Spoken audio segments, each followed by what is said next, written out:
And welcome to episode 1 of the Digital Discipleship Podcast. Listen, if you can't see it, I'm pretty excited about this. I'm looking forward to this because I've been thinking for a while about a medium and a way that I could take so much of this content around digital discipleship and package it in a way that I could share it with you on a regular basis. And I'm telling you, this is it. The Digital Discipleship Podcast, it's where it's at. I'm going to be dropping some content here every week to help you take some steps forward in leading your church on the journey of discipleship, all right? And so today, to kick us off, I want to start with something I think is really good and relevant. And it's something I called ReChurch. And ReChurch is really a plan to re-energize your church for the future that lies ahead. When we talk about ReChurch, we're talking about, so many churches in America are either plateaued, meaning they're stuck, or they're declining, meaning they're losing people at an alarming rate. And I don't care who you are, every church loses about 10% of its congregation every year for different reasons. People pass away, couples get divorced, people move for their jobs, people get disgruntled, whatever it is, at least 10% leaves every year. And so it doesn't take much to be stuck or declining. If you're only adding as many people as you leave, then you're plateaued, right? If you lose 10 and you gain 10, you're plateaued, you're stuck. If you're losing more people than you gain, then you're declining. If you lose 10 and you only gain 5, then you went from 100 people to 95 people. And so here's what I realized, regardless of where you're at, because of what we've gone through over the last couple of months and the last couple of years as a church, many of us are in need of a restart. And so that's where ReChurch comes into play, right? Well, one of the things you're going to hear me talk about a whole lot is I'm going to be talking about the value of systems. When I talk about systems, I love Nelson Searcy's definition of a system. Saves you stress, time, energy, and money. It's a mechanism that saves you stress, time, energy, and money. And that's what this is really about. I want to help save you some stress, save you some time, save you some energy, and save you some money. And so I'm going to be your virtual consultant. I'm going to be your consultant through this podcast and through this video. I'm going to be here to help you, to help save you some of those things, to help you take some next steps. If you haven't heard my story, you're going to hear more and more of my story. But I grew up in a family that has been steeped in the church and has been steeped in ministry for years and years and years. And so I'm one of those kids who grew up as a church kid, going to church all the time. I often say my mom had a drug problem because she drugged me to church. She drugged me to Sunday school. She drugged me to Bible study. She drugged me to choir rehearsal. She drugged me to prayer meeting. She drugged me to teachers meeting. Everywhere. If the church was open, I had to be there. And so I grew up in the church. But as I got older, I went off to college at Grambling State University, and I really kind of went through this crisis of faith where I had to rediscover it for myself. And when I did, I came out the other side with a desire to see the Lord's church thrive and survive. And so that's the heart that this is coming from as we kind of walk through this. All right, so let's jump into our content. I want to talk about re-energizing the church. And within that, I want to introduce you to something called the gears of change. And when I talk about the gears of change within this ReChurch process, I'm talking about 4 things. And these are the 4 things that we're going to explore in this episode. Number 1, we're going to talk about revival. That's changing what's happening in the heart of the leader, right? Number 2, we're going to talk about revision. Getting clear about the call of the ministry, what the ministry is called to do. We're going to talk about revitalize. The people on the team who are called to lead the church. And then finally, we're going to talk about rebuilding, which is crafting and drafting out the strategy for the future. Because I think if we lean into all 4 of those things, they begin to take us forward another level, right? And we're going to use Nehemiah for a base for a lot of this. But I'm only going to give you some of it, and I'll allow you the freedom to go back, and I'll share with you a resource at the end of this that if you really want to know some more, you really want to go deeper, I'll tell you exactly how to do this, all right? But I want you to catch this quote first. You don't need to change everything, you just need to change the right things. Now, as far as I know, I just made that up, right? But the point still stands, right? Like you don't need to change everything. Don't overwhelm yourself as a leader feeling like you've got to get everything right and you've got to get everything perfect, because you don't. And I'm here to tell you it's impossible. You can't get everything right. You can't get everything perfect. You can't change everything or everybody. You just need to change the right thing. And see, that's the beauty of that imagery of a gear. When you think about a gear, you're talking about this one mechanism that when it turns, it is so interconnected to other mechanisms that turning this one thing, it will turn other things for you. And so what I'm saying to you is that if we could turn these four things, they will start to turn the other things in our churches for us, but we've got to grab a hold to it. All right. So we're going to use a backdrop of Nehemiah for this, but let's jump straight in and we're going to talk about these four gears of change. All right. Number one is revival. We're talking about revival in the heart of a leader. See, this is how Nehemiah transformed a nation, right? He started right here. He started with revival. And after he got his heart right, then he got the vision right. After he got the vision right, he got the people right. After he got the people right, then he actually began to get the nation right. And so one of the things that you've got to embrace is I have got to start with revival. So what are we talking about with revival? Is that there's some questions with each of these topics that I want you to ask, that I want you to answer, that I want you to wrestle with, that I want you to think about. But just four things for you to wrestle with as you think about ReChurch or breathing new energy, new life into the vision that God has given you. All right. Number one, revival. All right. Here's a question I want you to think about. What's the burden of your heart? Like, what's the burden of your heart? Like when Nehemiah, he asks how the people are doing. And when he hears that the people aren't doing well and that the wall is not going well, those two things break his heart. His heart gets broken, man. He starts weeping. He starts crying. He starts fasting. He starts praying. Man, if a brother stop eating because he upset, you know something is real deal, right? And so he starts to feel it. And this was a burden that was really seriously in his heart. And you've got to discover what that burden is for you. What is it that's moving you so much and so deeply to go into this and to wrestle with this idea? What is it that you're holding on to?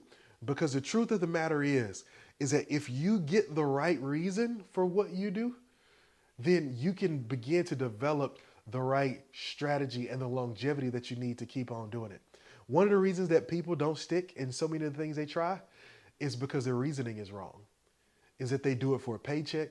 They do it because other people want them to do it. They do it because they feel pressured to. They do it because no one else will do it. And those reasons will carry you for a season. But if you're going to do it for the long haul, you have got to have a true burden and call from God that is challenging you forward to step up to the plate. And so what you've got to discover is what's the burden of your heart. The other thing that you want to discover is what is the great need around you? What is it when you look out there and you look at the community around you, you look at the people around you, what's out there that's breaking your heart? Maybe it's illiteracy, people not understanding how to read their own Bibles, even in the church. Maybe it's broken marriages.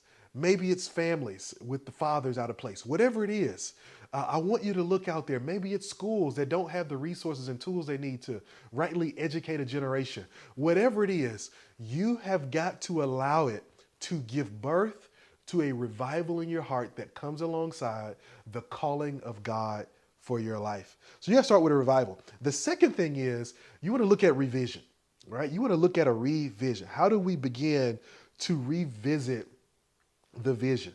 You know, Nehemiah does something beautiful. When he gets to Jerusalem, he goes out at night. He begins to walk around and assess the wall. He doesn't tell anybody what he's doing yet. He just goes and he just looks, all right, where are we really at? Because here's the reality, is that if you're going to get great answers, it's got to start with great questions.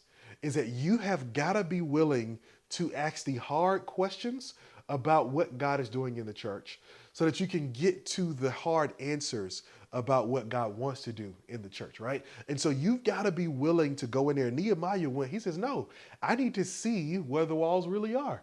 Right? I can't just be operating with some pipe dream. He says, let me go see what the people are living in every day. He says, I got to go visit this gate and see that it's been burned.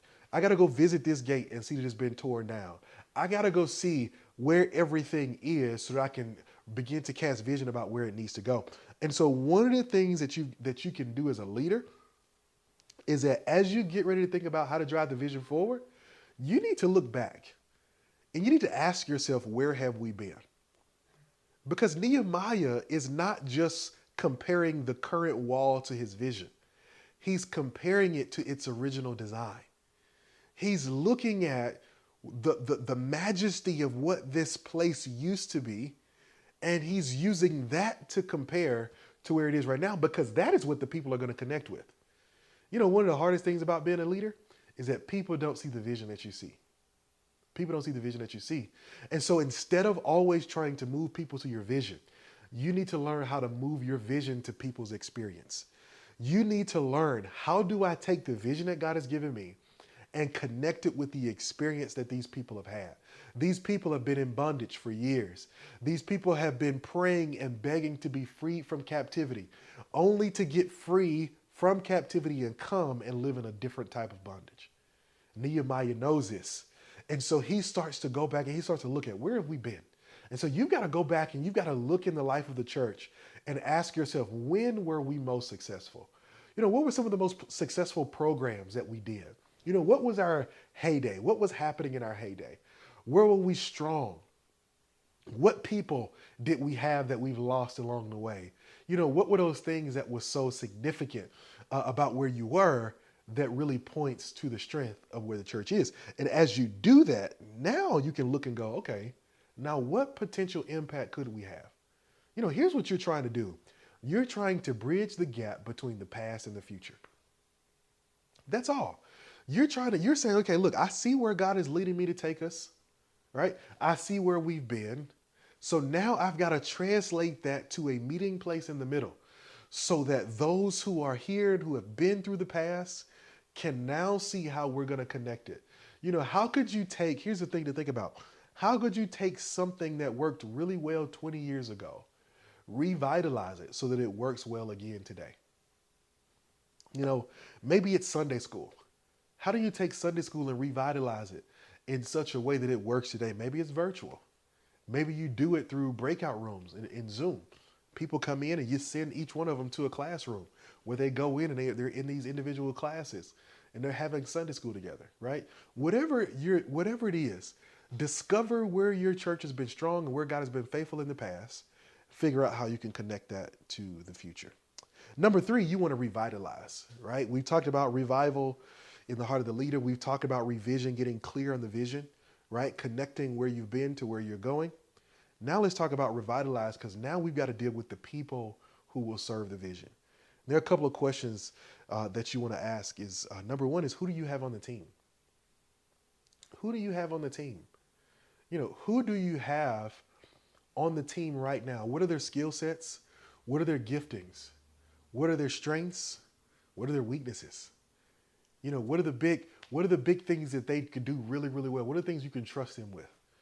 What are the areas where they're constantly dropping the ball? You know, you need to assess who you have working with you.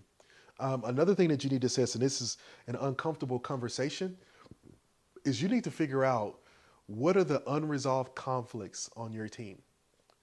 You know, maybe there's some conflicts there. Maybe there are some people who have some issues with each other that they've never addressed. Maybe there's somebody on the team who's there in body, but they're not there in spirit. Their mind is not there. They never finish assignments, whatever it may be. You've got to figure out, where are we and what do we have? But then another thing that you've got to think about is, how will you consistently bring new people onto the team? All right. And I want to go so much deeper into this, but I'm going to give you a link to go to a challenge that I've set up where you can watch 4 very detailed videos on these topics. And I even go into some practical things underneath them, but you've got to begin to get your team renewed. You know, if you come out with a new vision and your team is still burned out, it's only a matter of time before your vision fizzles out. If you want your vision to go forward, you can't just cast a new vision, but you have got to revitalize your team who's going to help you execute the vision. You can't just cast a new vision. but you've got to revitalize your team who's going to help you execute the new vision. Because that team that's going to help you execute the new vision, as they go, so will your vision go. And so you want to revitalize them. And here it is, last but not least, now you want to rebuild. When you rediscover your passion, because let's make no mistake about it, as leaders, we often go through cycles. We go through times and seasons where we are so gifted at what we do that we can check out and nobody else know we're checked out. That we can fall into a rhythm of, we can show up well enough to preach on Sunday, but when it comes to just constantly trying to push the vision forward, we can hit seasons where we burn out. And so what I'm inviting you to do is just to go to the drawing board. And even if you feel like you're in a good season of life, just to go back to the drawing board and say, Lord, I'm stepping into a completely new paradigm of ministry. We're in a season where digital ministry is as relevant as physical ministry. Like I never thought I would see the day. And I have avoided digital things as much as I can because they're invasive. They're always coming into your privacy, all these kind of things. And yet it's the reality I live in. Lord, I need you to help me lead through this next season, right? Go back and allow the Lord access to those hidden crevices of your heart so that he can look in, peek in, see where your fear is, to see where you're afraid, to see where you're scared, to see where you feel alone, where you're isolated, and come in and show you that his strength is made perfect in your weakness. Once you do that, then you can revision. You can bring a vision not from a place of desperation, but from a place of connectivity. You know, so many visions fall flat because they're good ideas and they're not God ideas. And when you go back to the drawing board and you allow the Lord to mold your heart and to soften that heart the way he needs to, give you a heart of flesh again, right? When you allow him to do that, now you can bring forth a vision that comes out of a sense of connectivity with God. I'm telling you, I have done ministry from a place of desperation. I've done it from a place of I have to do it. I've done it from a place of this is my job. I've done it from all these different places. And I'm telling you, nothing compares to doing it from a place of deep connectivity and sense of purpose and calling from God. And so when you do that, you produce a vision that is authentic, and it is a vision that people will be drawn to. Because I don't care what you say and what you do and how good of an actor, how good of a speaker you think you are, people can tell when you believe what you say. And so you want to cast a vision that is authentic. But then you want to make sure that you're leading the people who will lead the vision. As a leader, it is not your task. Nehemiah, he didn't go out there and say, you know what, I'm going to rebuild this wall one section at a time. No, he inspired the people to rebuild the wall. And if you want to have long-term success, you have got to involve other people, which means that you've got to spend a good chunk of your time caring for them. If you spend most of your time looking out for people and looking out for the leaders who will help you lead, everything changes. You know, I told our team to hold me accountable this year is that I have 3 tasks: preach, pray, empower. Those are the things that I've got to be doing this year. If our church is going to grow, I've got to focus on those things. I've got to preach the best sermons that I can preach. I have got to pray like my life and the lives of everybody in our church depends on it. And then I've got to empower people to be who God has called them to be. If I'm going to embrace my call as an apostolic leader, a leader who is forward thinking, Paul says in Ephesians chapter 4 that these gifts were for the equipping of the saints for the work of ministry. These gifts didn't come to do all the work. They came to equip the saints to do the work. And so you've got to revitalize a team. And after you do that, finally, this is how we get to the other side. Now we rebuild. Now we ask ourselves, now that we've come through this process, what are we going to do differently? And how will we represent or represent the vision to our community? Listen, if we are serious about taking those next steps and turning the corner, I believe that God can use everything that we have to help us become everything he wants us to be. but you've got to step up to the plate. Listen, if this was good for you, I created something called the ReChurch Challenge. And all you've got to do is click the link in the description. You can sign up for that challenge. It's absolutely free of charge. But I'm going to give you 4 videos over the course of a few days, of a little over a week. I'm going to give you 4 videos. I'm going to give you a free workbook, and I'm going to give you some tools that you need to really walk down this journey and begin to start the process of really re-energizing your church. All you got to do is click the link in the bio. You can grab it. It's completely free, and you'll get some of the tools that you need to take those next steps. Listen, thank you for joining us for the first episode of the Digital Discipleship Podcast. This is just the beginning. This is just the start. There's so much more to come, and I look forward to seeing you again on the other side. Until then, keep the gears turning.